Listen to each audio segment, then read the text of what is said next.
Setelah berhasil keluar dari gerbang merah, sikap Sung Jinwoo berubah menjadi lebih sensitif.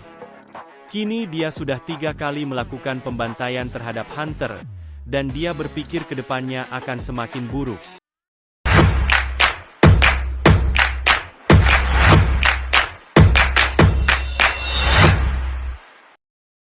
Dan sekarang, Sunho cuma bisa melongo saat melihat pasukan bayangan menghabisi para monster. Bahkan di saat menambang batu sihir, Sunho tidak kebagian untuk mengerjakan tugasnya. Sedangkan di tempat lain, seorang hunter sangat ketakutan melihat sosok besar yang dipikirnya adalah seekor monster yang mirip manusia. Orang ini coba menerangkan jika dia beneran manusia, dan seorang hunter yang terjebak di Dungeon. Tapi karena bahasa yang tidak bisa dimengerti, membuatnya kesulitan untuk bicara. Dan setelah keluar dari Dungeon, mereka berdua merayakannya dengan barbecue sambil mabok di sebuah restoran keluarga. Jinwoo sudah menuntaskan janji yang dia buat untuk menemani Sunho masuk Dungeon. Dan setelah ini, Sunho berencana untuk mengambil lisensi Guild Hunter, agar nantinya bisa mengambil alih guild ayahnya yang sekarang masih dipegang oleh kakaknya. Sementara Sung Jinwoo berencana pergi untuk waktu yang lama. Mendengar itu membuat Sunho merasa sedih. Dia berpikir selama ini cuma beban bagi Jinwoo, makanya dia tidak akan bisa menghubunginya untuk sementara waktu. Hubungan yang buruk dengan kakaknya membuatnya semakin sedih, mengingat cuma Sung Jinwoo yang selalu ada bersamanya. Jinwoo coba menghibur Sunho dengan mengatakan mulai sekarang dia akan menjadi adiknya. Dengan begitu Sunho bisa kembali bersemangat untuk menjadi seorang pengelola guild. Dan besoknya, Jinwoo bersiap untuk pergi dalam waktu seminggu dengan beralasan akan berlibur bersama temannya. Adiknya malah mengira dia akan pergi bersama pacarnya. Sementara itu, setelah berhasil keluar, orang asing ini langsung dikurung dengan pengamanan ketat dari otoritas guild. Sambil menunggu Hwang Dongsu datang dari Korea, mereka akan terus mengawasinya untuk keselamatan Guild Hunter.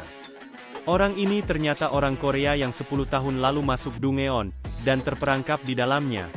Siapa sangka jika gerbang yang dia masuki dari Korea ternyata terhubung dengan gerbang yang ada di Amerika. Sung Jinwoo ternyata malah masuk ke Dungeon khusus yang pernah dia masuki sebelumnya. Dia sengaja datang ke sini untuk bisa menaikkan level dengan mengalahkan bos Dungeon tingkat atas.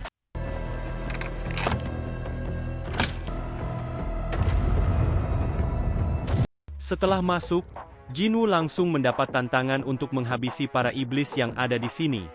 Di tempat yang seperti neraka ini, Jinwoo harus mengalahkan para monster kuat agar bisa mendapatkan item langka.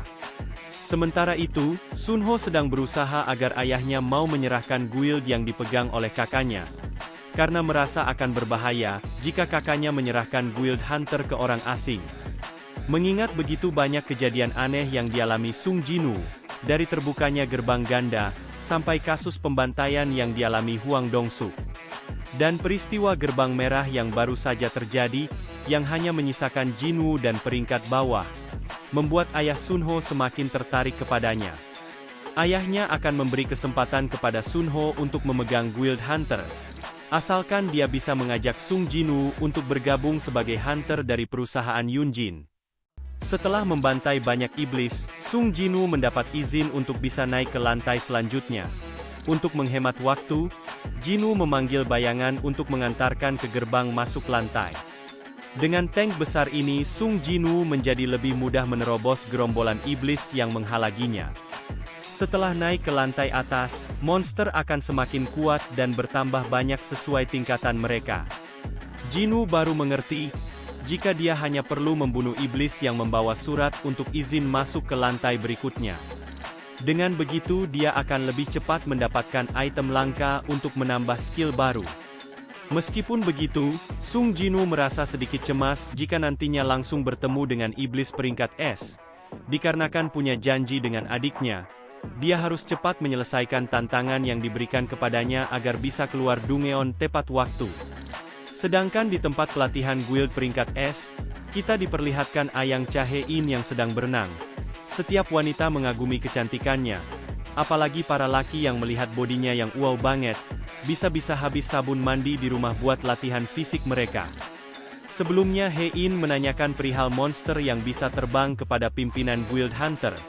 Mengapa harus menyembunyikan informasi penting seperti itu, dan hanya beberapa orang saja yang tahu. Choi Jong-in sebagai pemimpin guild merasa takut, jika nantinya informasi ini hanya akan membuat kepanikan masyarakat. Daripada mempublikasikannya, dia berpikir lebih baik untuk menambah kekuatan untuk bisa menghabisi mereka, jika suatu saat nanti terjadi invasi monster yang dapat terbang. Seiring waktu, iblis yang dapat dihabisi semakin bertambah dengan cepat. Dan akhirnya tantangan sistem yang dia terima dapat diselesaikan dengan cepat. Setelah itu Jinwoo dapat bertemu dengan bos lantai bawah yang dikelilingi prajurit petarung. Jika Jinwoo berhasil mengalahkannya, maka dia bisa naik ke lantai 50.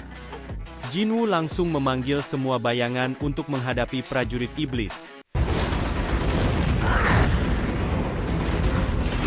Sedangkan dia akan menangani bos mereka.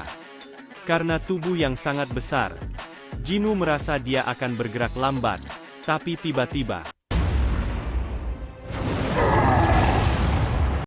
Untungnya Jinwoo berhasil menghindarinya dengan satu pukulan. Si bos lantai ini langsung terlempar jauh.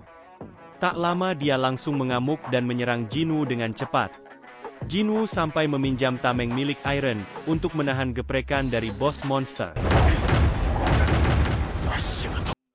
Tak habis fikri monster bulat kayak buntelan kentut bisa bergerak dengan cepat. Jinwoo harus bisa memanfaatkan momen untuk menyerang balik. Tapi dia malah dikagetkan dengan pergerakannya yang bisa dibaca. Jinwoo harus mencari cara untuk bisa mengalahkan bos monster ini. Sambil berlari Jinwoo memancingnya untuk masuk perangkapnya agar bos monster berhenti bergerak. Akhirnya dia bisa membunuh bos monster dengan sekali tebasan saja.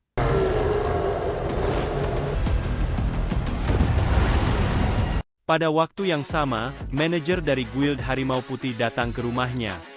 Tapi mereka tak dapat menemuinya karena adiknya bilang jika Jinwoo pergi liburan. Si manajer merasa heran karena waktu terakhir dia menghilang adalah di dalam kota, sedangkan hari ini tak satu pun raid yang diikuti oleh si Jinwoo. Dan tak pernah ada catatan jika Jinwoo pergi ke luar negeri. Setelah bekalnya habis, Jinwoo memutuskan untuk pulang. Sekarang dia berada di lantai 75. Dan diperkirakan butuh 25 lantai lagi untuk sampai ke puncak. Sebelum itu dia memasang dulu semua item yang dia dapatkan setelah mengalahkan monster untuk meningkatkan skill yang dia miliki. Selain itu dia juga mendapatkan kotak rahasia yang berisi kunci untuk membuka pintu rahasia yang belum diketahui. Dan 2 bahan untuk bisa mengaktifkan skill eliksir kehidupan. Setelah lama menunggu, akhirnya Huang Dongsu tiba dan langsung menginterogasi orang ini. Tapi si gondrong ini langsung bertanya kepada si botak seberapa tahu mereka tentang gerbang dan monster yang ada di dalamnya. Karena menurutnya semua ini adalah awal dari sebuah bencana yang sangat mengerikan, yang suatu saat nanti akan terjadi. Huang Dongsu tak percaya pada omongan orang ini, dan meremehkan sebuah bencana monster, karena banyaknya hunter di dunia ini. Tapi itu tak ada artinya jika bencana serangan monster benar-benar terjadi. Karena selama ini dia sudah menahannya agar para monster tidak keluar gerbang. Huang Dongsu merasa kesal karena dia terus mengoceh. Dan cukup heran orang yang 10 tahun di dalam gerbang memiliki keluarga dan 2 anak. Dan setelah dia menanyakannya. Jin. Mendengar itu Huang Dongsu langsung mengeluarkan aura membunuhnya. Dan mengatakan jika Jinwoo sudah mati. Dan sekarang dia ingin menghabisi ayahnya yang saat ini ada di depannya. Siapa sangka Huang Dongsu yang terkenal dengan kesombongannya malah langsung nyungsep dan tak sadarkan diri. Nantikan episode selanjutnya untuk solo leveling di channel ini. Jangan lupa untuk like dan bagikan pendapatmu di kolom komentar.